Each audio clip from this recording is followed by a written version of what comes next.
Shalom, selamat pagi jemaat GSPDI Philadelphia Sleman.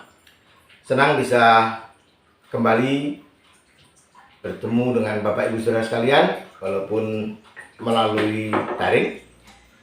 Baiklah, pagi hari ini sebelum kita bersama-sama mendengarkan firman Tuhan, kita akan bersama-sama menaikkan pujian Jiwaku Haus Akan Kasih-Mu, dan kita akan masuk di dalam doa.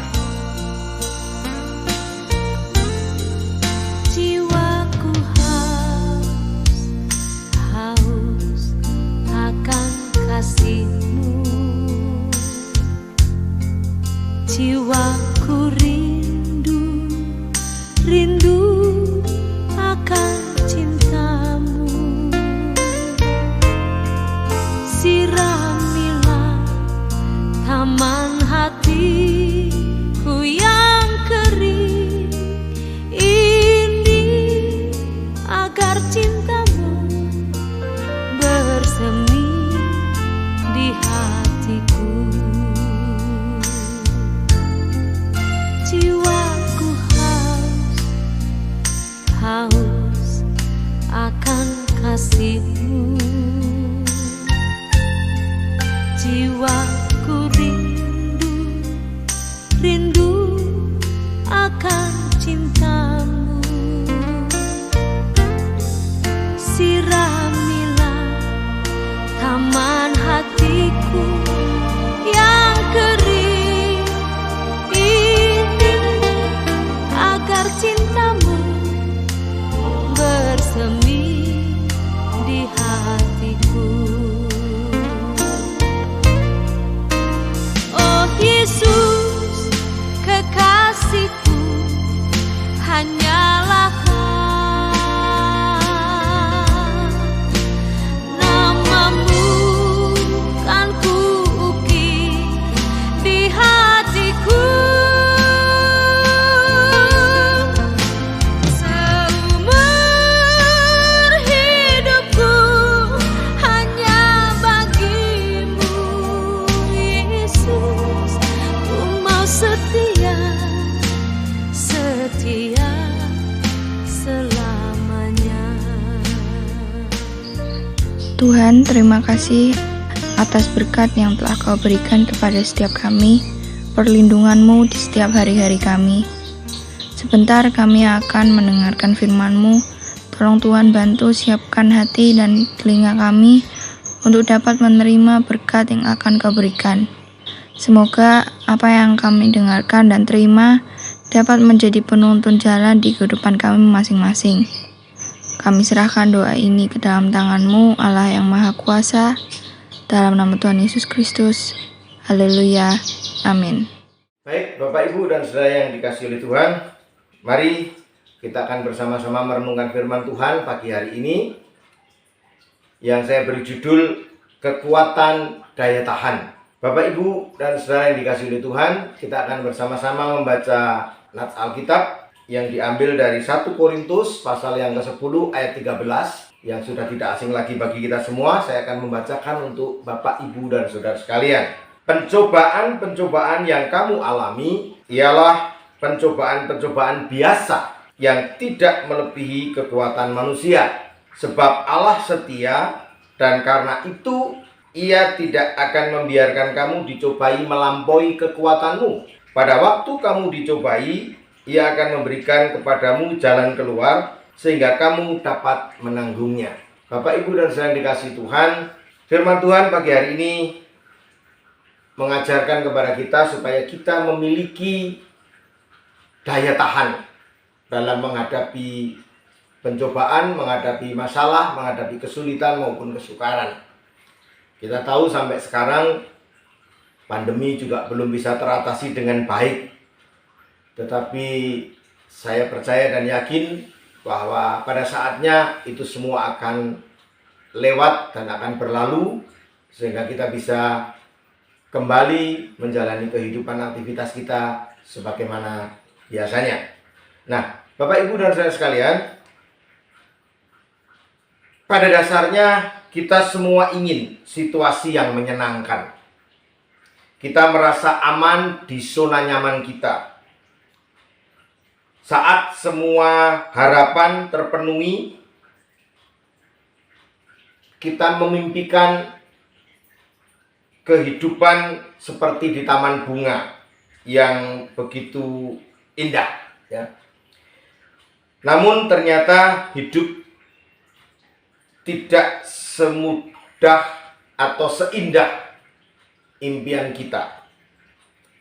Masalah dan kesulitan silih berganti, tetapi sikap dan respon kita untuk menghadapi masalah sangat mempengaruhi kemampuan kita untuk menanggungnya.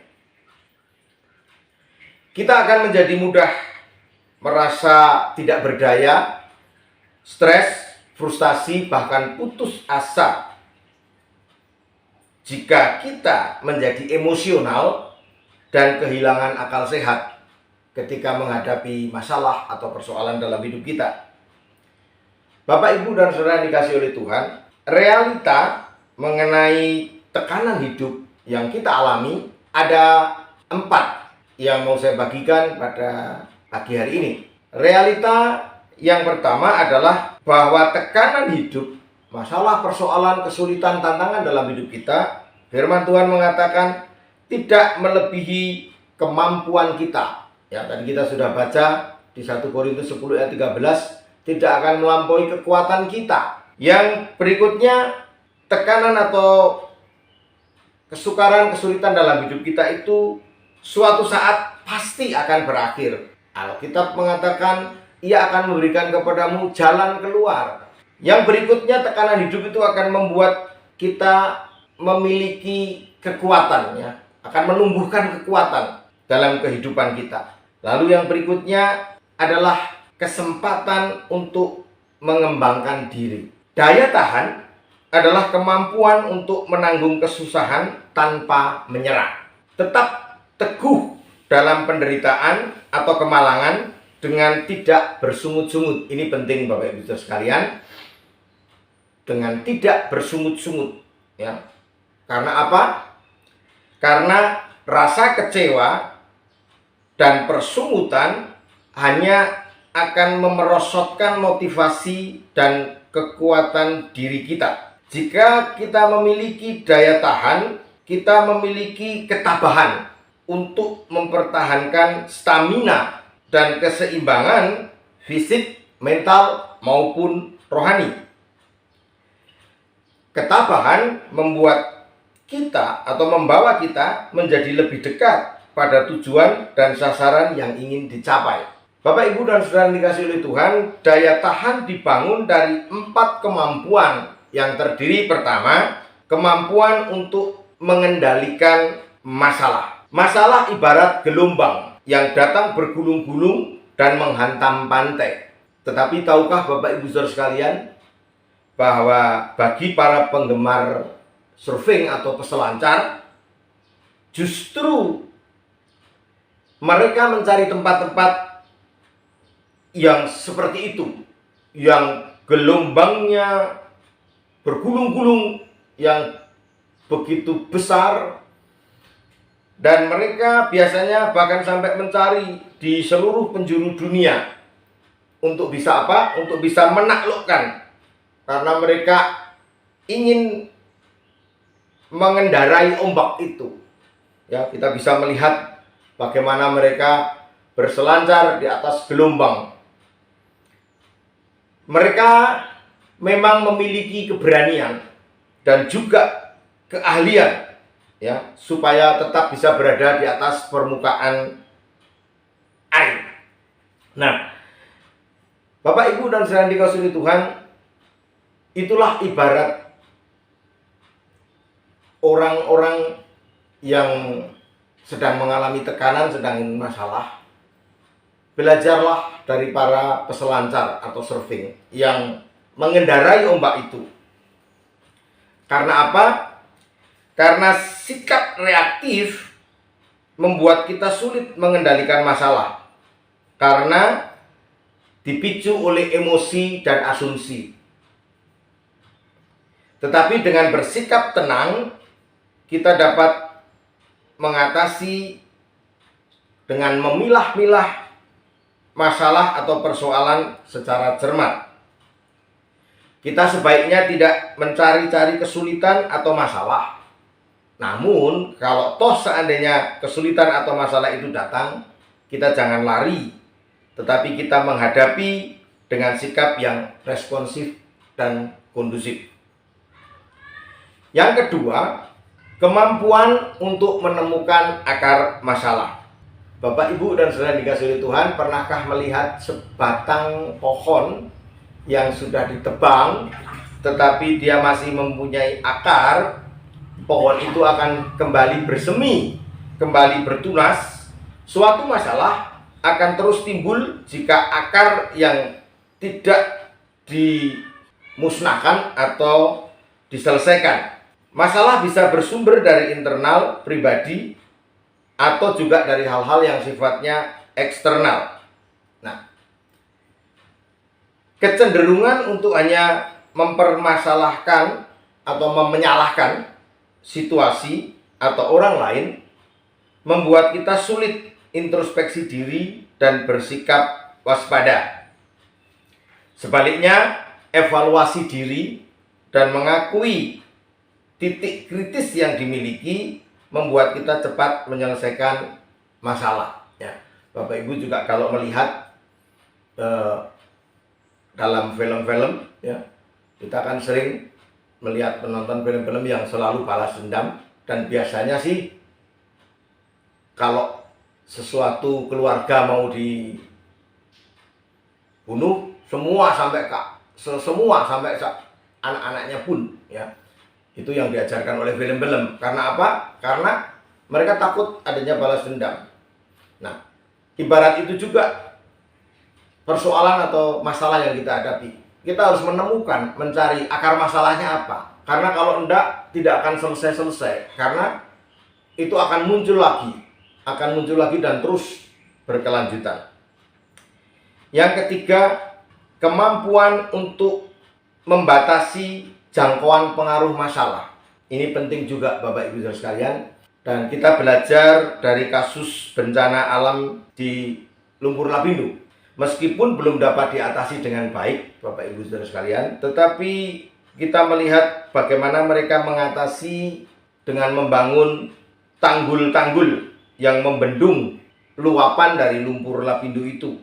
Jadi tindakan yang bisa dilakukan karena tidak bisa menghentikan, ya membangun tanggul-tanggul di sekelilingnya, sehingga lumpur itu terhalang oleh tanggul-tanggul itu. Untuk apa tanggul-tanggul itu dibangun? Ya untuk membatasi jangkauan lumpur tersebut. Demikian pula dengan masalah yang kita hadapi Bapak Ibu saudara sekalian. Soal atau masalah pribadi jangan melibatkan masalah umum atau kelompok, yaitu masalah kita, ya, yang harus kita selesaikan. Jangan sampai melibatkan ke orang lain atau ke kelompok, ya. Masalah kantor sebaiknya juga tidak dikait-kaitkan dengan masalah keluarga, ataupun sebaliknya, masalah keluarga dikait-kaitkan dengan masalah kantor, ya. Dengan kemampuan bersikap tegas, dengan menitik beratkan pada nilai-nilai, kita mampu membendung pengaruh masalah tersebut. Artinya, masalah itu tidak akan melebar kemana-mana ketika kita membuat batasan. Oh, ini masalah kantor, oh ini masalah keluarga, oh ini masalah keuangan. Nah, yang keempat, kemampuan untuk bertahan dan menanggung masalah. Kita belajar dari burung bangau, Bapak Ibu saudara sekalian. Burung ini memiliki kaki yang panjang dan sangat kurus. Tetapi kita tidak bisa meremehkan dia. Karena apa, Bapak Ibu saudara sekalian? Karena burung bangau ini sanggup berdiri dengan satu kaki selama berjam-jam. Kita juga mungkin bisa, Bapak Ibu, berdiri dengan sebelah kaki. Tapi persoalannya berapa lama kita bisa berdiri. Kesulitan, kesengsaraan, kemalangan maupun kesukaran tidak hanya dibangun dari seberapa besar masalah yang dihadapi, tapi berapa lama kita sanggup untuk bertahan. Kesabaran dan ketekunan membuat kita lebih tangguh. Sedangkan sahabat, keluarga, dan orang-orang di sekitar kita itu akan menolong kita dan menghibur kita untuk bersikap tabah menghadapi masalah atau persoalan. Nah, Bapak Ibu Saudara sekalian, akhirnya untuk menutup renungan kita pagi hari ini, yang pertama, tetap semangat, karena semangat itulah yang membangun kekuatan. Dalam Amsal 17 ayat 22 bagian B di sana dikatakan, tetapi semangat yang patah mengeringkan tulang. Dan yang kedua, selain tetap semangat, yang kedua, miliki harapan. Karena apa? Karena harapan memupuk ketabahan. Pengharapan itu adalah sauh yang kuat dan aman bagi jiwa kita. Itu yang dikatakan Ibrani 6 ayat 19. Bapak Ibu, itu yang bisa saya sampaikan pagi hari ini. Kiranya ini boleh membangun, boleh menguatkan Bapak Ibu Saudara sekalian untuk tetap memiliki daya tahan yang menjadi kekuatan kita untuk tetap sanggup berdiri, bertahan menghadapi kesulitan, persoalan, masalah, dan tantangan dalam hidup kita. Baik Bapak Ibu Saudara sekalian, mari kita bersama-sama akan menyanyikan pujian Kekuatan di Hidupku, dan kita akan masuk di dalam doa. Bapak Gembala akan berdoa untuk kita semua. Amin. Tuhan Yesus memberkati.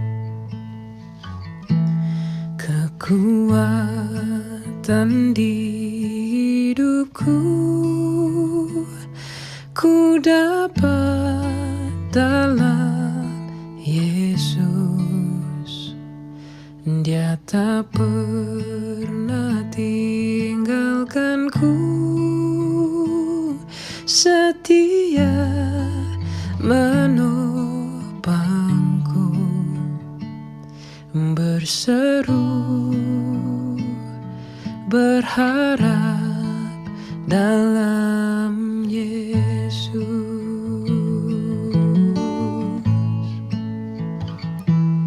Kekuatan di hidupku ku dapat dalam Yesus. Dia tak pernah tinggalkanku, setia menopangku, berseru berharap dalam Yesus. Ajaib Kau Tuhan, penuh kuasa, sanggup pulihkan keadaanku. Dalam tangan-Mu seluruh hidupku tak akan goyah selamanya.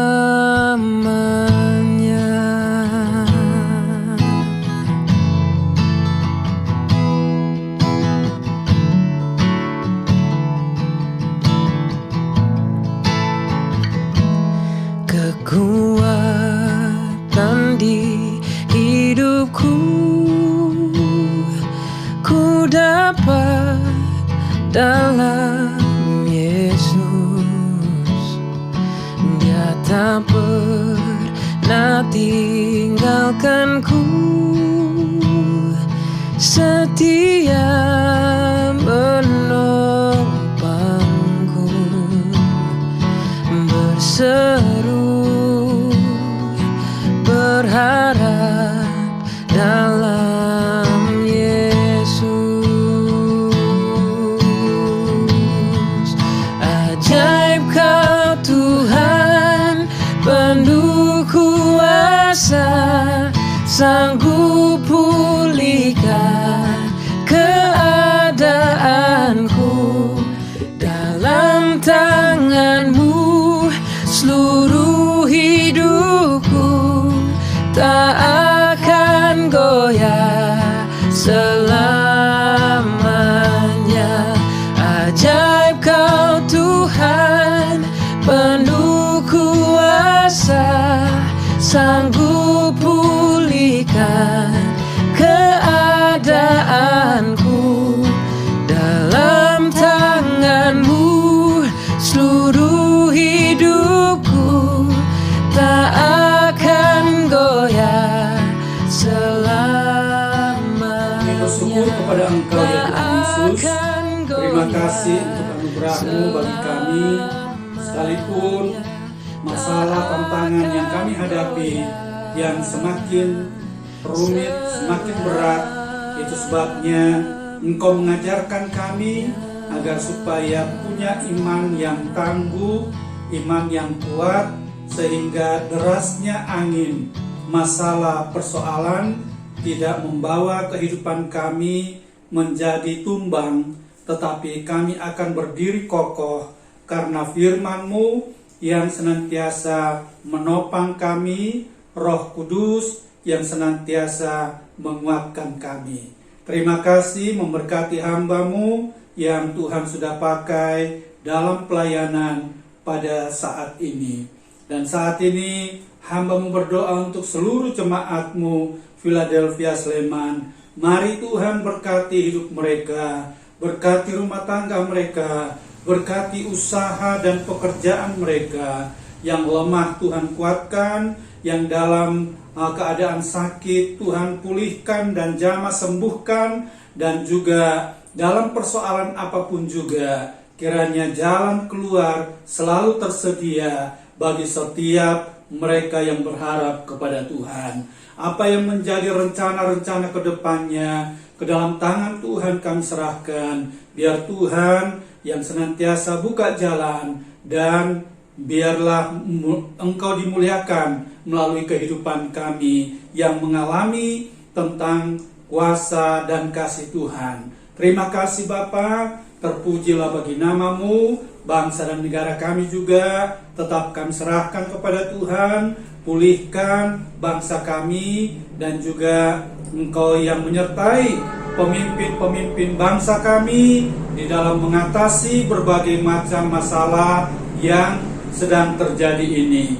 Terpujilah bagi nama-Mu kekal selama-lamanya. Ampuni salah dan dosa kami, sucikan dan kuduskan kami dalam nama Tuhan Yesus Kristus. Dan sekarang mari Bapa, kedangkan tangan-Mu, turunkanlah kiranya berkat-Mu atas kami sekalian. Kami menerima berkat yang melimpah dari Allah Bapa, cinta dan kasih sayang dari Sang Putra, dan oleh kuat kuasa di dalam kekuatan kuasa Roh-Nya yang kudus, yang senantiasa melindungi, menyertai dan memberkati kami sekalian sampai selama-lamanya. Terimalah berkat Tuhan di dalam nama Tuhan Yesus Kristus. Haleluya. Amin.